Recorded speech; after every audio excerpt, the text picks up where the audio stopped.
I mostly listen. I ask the candidates first, what are your expectations? And typically they'll let me know. Sometimes they say, I don't want to say, but what's your range? And then I'll just say to them, I like to recruit from a very open and transparent viewpoint. And talking about the numbers is important. I mean, people aren't working for free. This isn't a nonprofit, So culture is huge. That's why my candidates are looking. They want to be paid fairly, and flexibility. So the companies that are having candidates come back to work full time, they're really losing out on talent. Welcome to Authentic Energy, a podcast dedicated to getting to the bottom of what it means to be your true, authentic self at work. I am your host, Wendy Brand. Let's take this learning journey together as I meet with guests weekly. Whether you are a leader or individual contributor, a teacher or a nurse, we'll share conversations and stories that highlight meaningful connections, self-awareness, a sense of belonging, and all the components necessary to create a workplace where you can show up in your authentic energy. Welcome back to Authentic Energy. I am your host, Wendy Brand. And if you have not, well, let me first say this. If you are listening to this podcast the day that it launches on Friday, December 8th, it is not too late to sign up for our last Let's Go workshop on Saturday morning at 9 a.m. Central Time. We just finished up the weekday workshop on Thursday, and it really was amazing. Participants walked away with knowing and understanding their personal values. They created a vision statement for 2024, a set of goals, and we started to scratch the surface of changing behaviors. So if you've not done this yet for yourself, or you know someone who may find value in this, please go to my Instagram bio at Wendy Brand Coaching. That's Wendy Brand Coaching on Instagram, and follow the link in the bio to sign up. And now for the introduction of my guest for this week. I'm really excited about this conversation. Caroline Pennington is a seasoned executive recruiter bringing a wealth of experience and expertise to the table. She is passionate about connecting talented individuals with top-tier organizations, and she thrives on finding the perfect match. Caroline has partnered with companies ranging from small businesses to Fortune 500 and all types of industries throughout the United States. What I love about our conversation is that really for me, in looking at the employee experience, this is really the entry point to the employee experience. It's your employment brand. It is your hiring process. It is how you treat the employees from the second that they talk to you on the phone for the phone interview. It's really that the first look at the organization. And so without further ado, I hope you'll enjoy this wonderful conversation with Caroline Pennington. All right, welcome back to Authentic Energy. My guest today is Caroline Pennington. Caroline, I'm so excited to have you here. Thank you, Wendy. I appreciate it. Wonderful. So excited you're here. You are just a recruiting expert, and I am so excited to dive into what I consider one of the most important steps in the employee life cycle and that employee journey. How they view the brand and how they're hired is it's the company's first impression, right, to make on an individual. So excited that you're here. But let's start by just telling me a little bit about you and how you got here. So thank you for that intro. I actually got started into recruiting in 2010. And if you'll remember correctly, 2010, the economy was in the dumps. So I walked into the recruiting office. It was a big international firm as a candidate. I was looking for a job. And they said, why don't you come work for us? So I said, okay, I can do this. Little did I know, I was calling on business owners, HR professionals, hiring managers, super excited to talk to them about their hiring needs. I was literally getting hung up on, yelled at, cussed out, you name it, every single day. But my first 30 days, I was able to make a temporary placement. And that gave me the encouragement to stay in the industry now 15 years. Wow. So I started placing temporary employees, file clerks, AR clerks, call center reps, minimum wage professionals, hourly professionals back then. And now I work in the C-suite space, placing executives. Fantastic. I actually did some of that work myself right out of college. My stepmother owned a franchise. I don't know if you've heard of Adecco, that she owned the franchise in San Antonio and Corpus Christi, Texas. And so when I came home from college, my first job, she put me to work looking for what they were calling the industrial tech, but it wasn't tech like we think of tech. It was like forklift operators. And so I would spend my time working to find people. And then I would have to get up at like 5 a.m. to call people to remind them to go to work. Like, so I very quickly, I was like, yeah, this is not for me. So congratulations on making it through those early years. And now working with the executives, I'm sure you're not having to call people to remind them to show up. No, but I've had plenty of days where and it's funny, I always remind clients, they're like, yes, so-and-so accepted the offer. And I'm like, it's not filled until they start because Yes. it's days. Yes. So as I alluded to, I think we both feel like just it is such a critical stage in how an organization represents themselves to the employees, really from employment branding, so that they feel like they connect with the organization, and then how we bring them in. Let's talk a little bit about the hiring process. What part of the hiring process do you feel like is important? How are companies doing it well? How are they not doing it well? The hiring process is extremely crucial when recruiting, and especially when trying to recruit the best and top talent, because how they experience your company through the recruiting process, through the hiring process is going to make or break whether or not they accept your offer if you choose to offer them the position. So a lot of times companies, they will advertise a job or go out and advertise whatever position available, and then candidates will apply and their application goes out to La La Land. So I think that it's really important for candidates, once they apply to your organization, to at least get an email acknowledgement saying, thank you for applying, we're reviewing your resume. So that way they feel like their resume is being considered, and it'll validate their interest in the position. Why does that, I'm sorry to interrupt you. Why does that happen? Is that because the software that companies are using, they haven't configured to have an automatic response? Yes. So it's all in the applicant tracking system, and that can be set up and changed from a tech standpoint. Sometimes I will say, especially when you get to really big organizations, the volume just gets so high. Mm-hmm.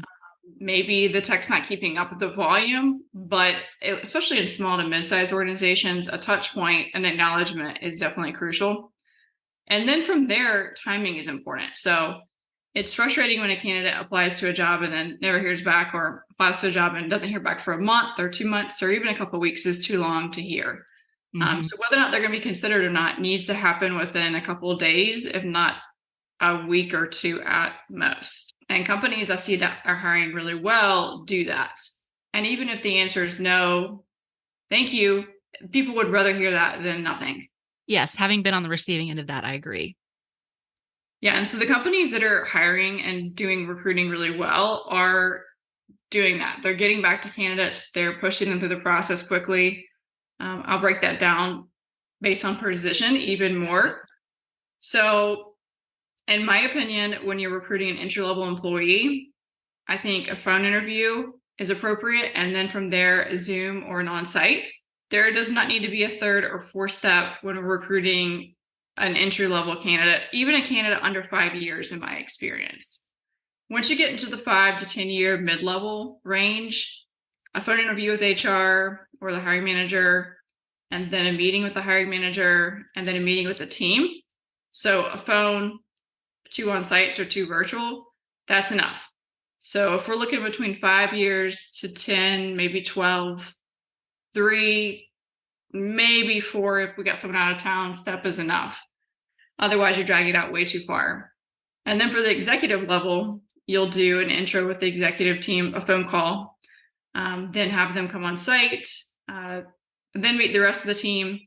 If there's a relocation involved or spouse involved or whatnot, having them come in, experience the company, do a tour, spend the night, do a dinner, that's the thing.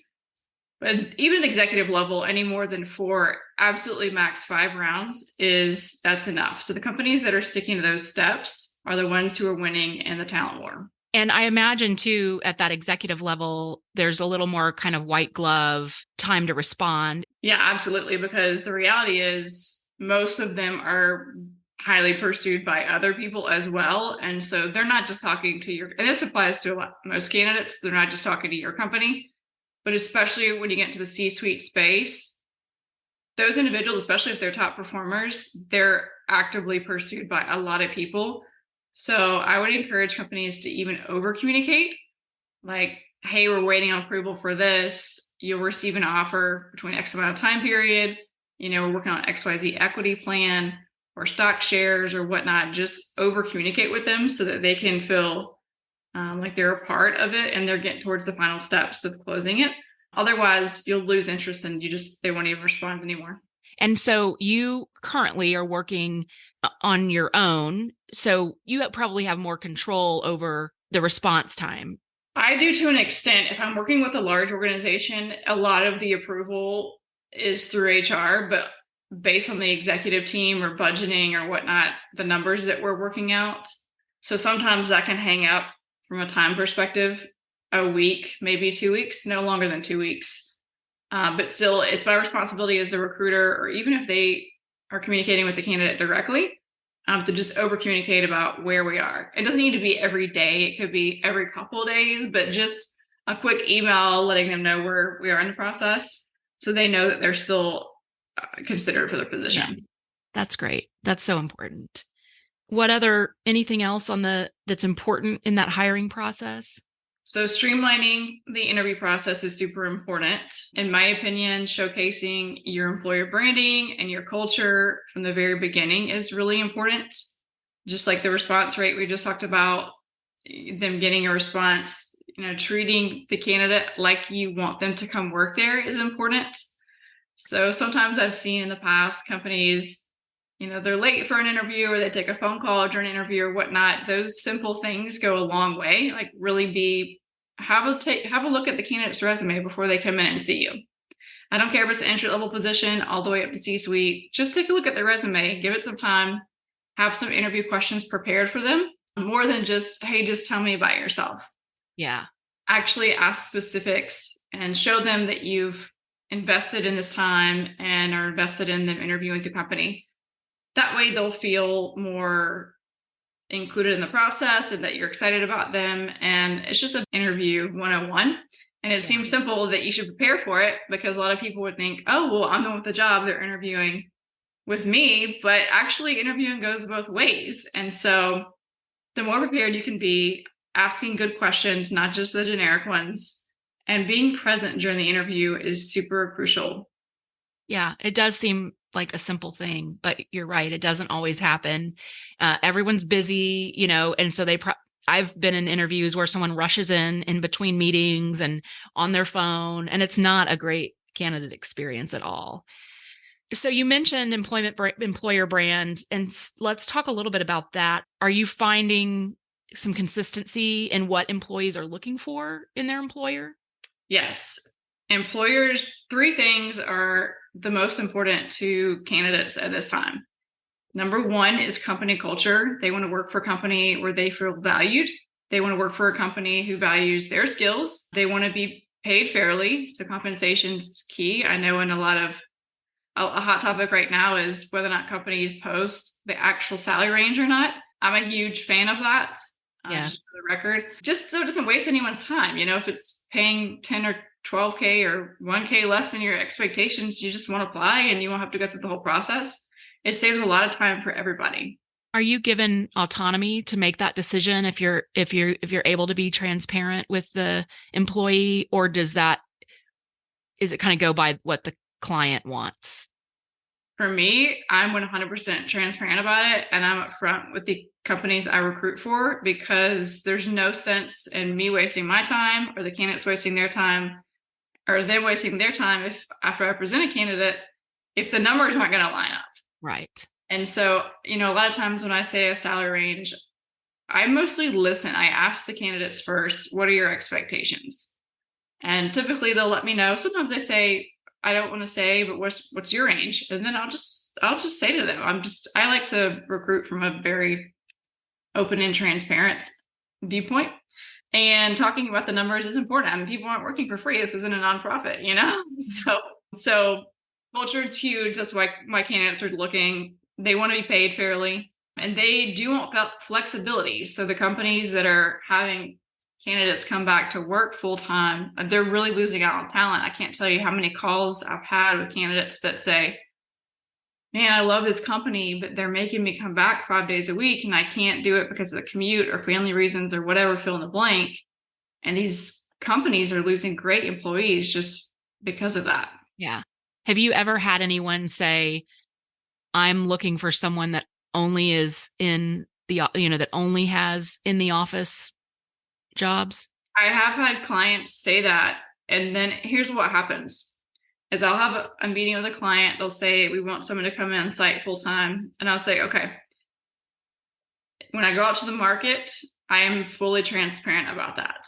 And then my response typically is at least 50, if not 65% less than my normal response rate.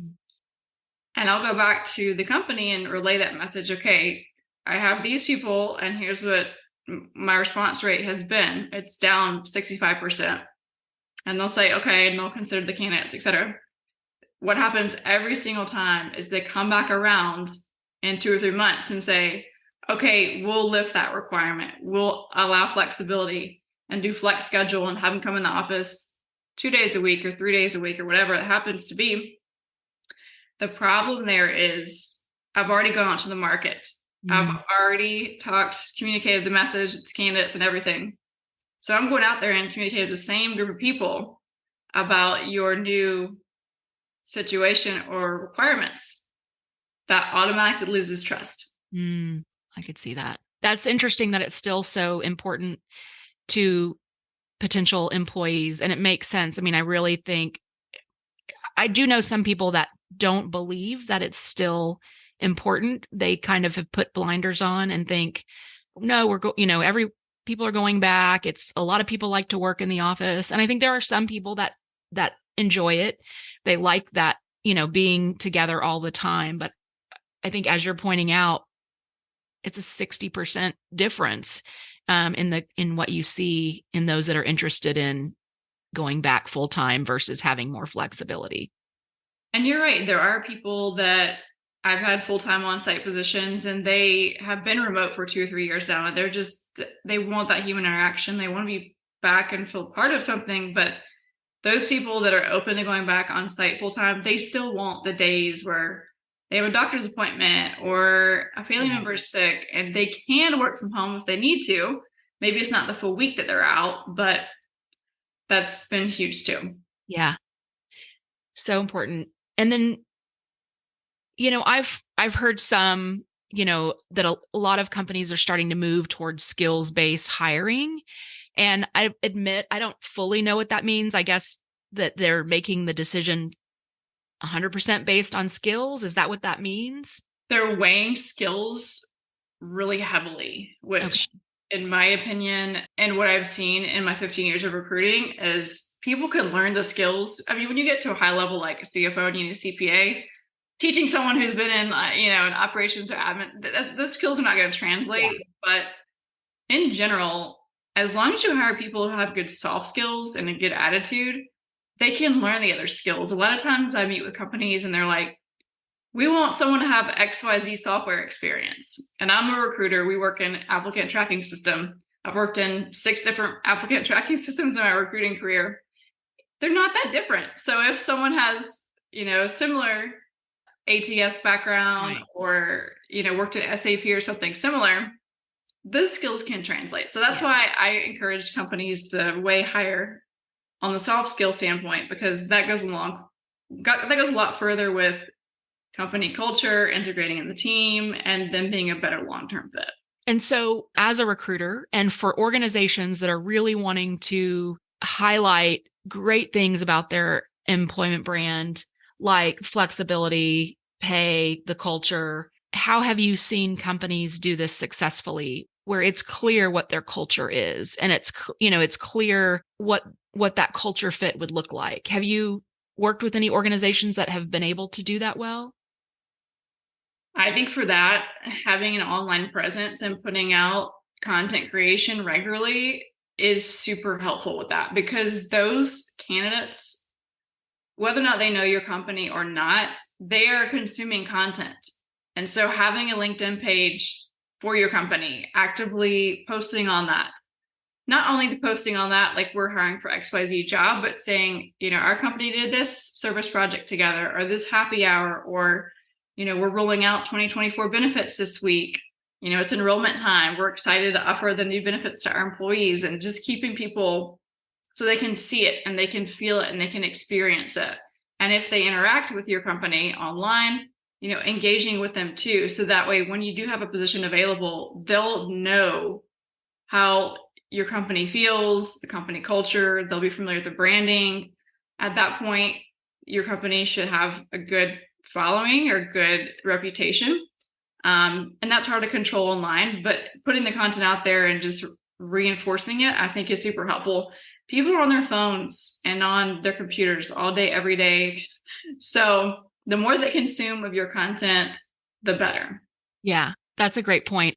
A couple of years ago, I was looking at moving into a VP of HR role at an organization. I was interviewing with them. And so I did. I went to their website to see what they were all about. They were a German-based company, and they had all this great stuff for the German employees. Like, they were showcasing the events, and there was nothing for the US employees. And I thought,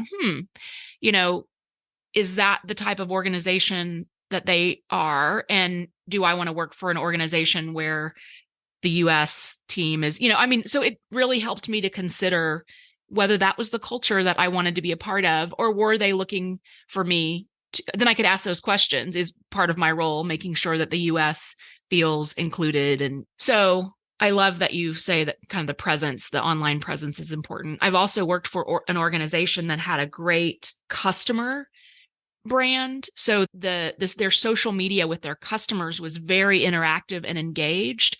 And that alone, even though the employment brand wasn't very obvious or out front, you could look at us and say, oh, this looks like a fun culture, because the customers were such raving fans. You thought, wow, it must be a great employee culture as well. So even if you don't have that employee branding, which I think is critical, if you can, if the customer brand is strong enough, you may be able to supplement there. But that's a good point that you make too, because testimonials and feedback, companies that put their current employees on video or have testimonials, like you said, of their clients, of the great experience that they've had working there, that goes such a long way. And it could even be simple stuff like, hey, we did a Halloween contest and this team member won.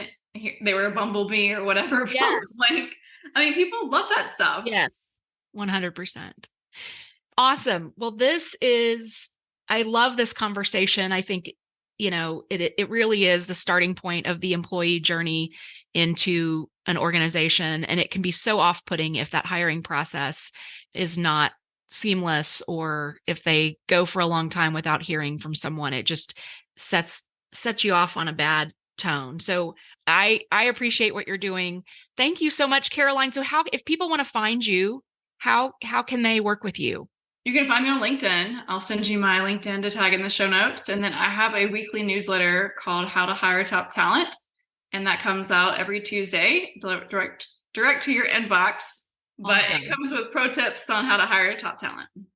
Perfect. We'll put all of that in the show notes. Thank you so much for joining us. This was so fun. Thanks, Wendy. Okay, what a great conversation. Here are my takeaways. Number 1, companies that are winning in the talent war are following these steps.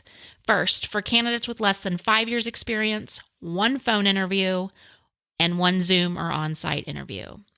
For candidates with 5 to 10 years experience, 1 phone interview and 2 on-site or virtual meetings. For example, 1 with the hiring manager and 1 with the team. And then for executive level candidates, 1 phone interview and no more than 4 in-person interviews needed.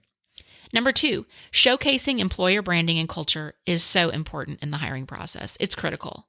Number 3, look at the candidate's resume before you meet with them. Prepare some interview questions in advance and be present. Show them you are invested in their hiring process. Number 4, when it comes to employer brand, candidates are looking at company culture, compensation, and flexibility. Number 5, skills-based hiring is when the skills are weighted most heavily. Depending on the role, skills can typically be learned more easily than the softer skills, which are better for a long-term fit. Number 6, having an online presence with regular content creation is a good way to communicate employer brand and highlight culture. I'm going to have Caroline's LinkedIn in the show notes, and I'm also going to put a link in the show notes for you to subscribe to her weekly newsletter for all of the best practices and tips on how to hire top talent. That's it for today. I hope you'll continue to listen. I really appreciate you being here. I hope you'll continue to join us for conversations around the employee experience, culture, what it means to be an employee and be in the workplace. Thank you so much for listening.